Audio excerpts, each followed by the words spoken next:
आज आपण चंद्रकांत काजळे यांच्या प्रेमाखातर इथे जमलेलो आहोत.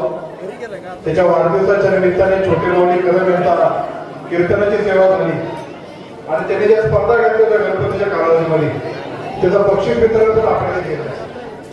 चंद्रकांत आपल्या गावाचा एक सुपुत्र, त्यांच्या शिक्षणाच्या जोरावर कष्टाच्या जोरावर मोठा झाला. पुणे आणि पिंपरी शहरामध्ये उद्योग व्यवसाय चालू केला.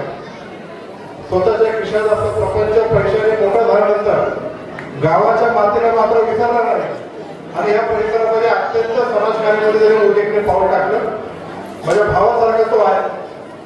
मला निश्चित खात्री आहे की समाजकारणात आणि राजकारणामध्ये त्याला भविष्यात आपल्या विभागाचं नेतृत्व करण्याची चांगल्या प्रकारची संधी आहे आणि त्याला भाऊ या नात्याने चंद्रकांतच्या पाठीशी ठामपणे उभा आहे एवढं या मित्र सांगतो. त्याला त्याच्या वाढदिवसाच्या निमित्ताने बेडके परिवार आणि जुन्नरच्या आम जनतेच्या वतीने मनपूर्वक शुभेच्छा देतो आणि त्याचं आरोग्य अत्यंत चांगलं राहो अशी ईश्वर चरणी प्रार्थना करतो आणि माझे दोन शब्द संपवतो. जय हिंद, जय महाराष्ट्र, जय शिवराय.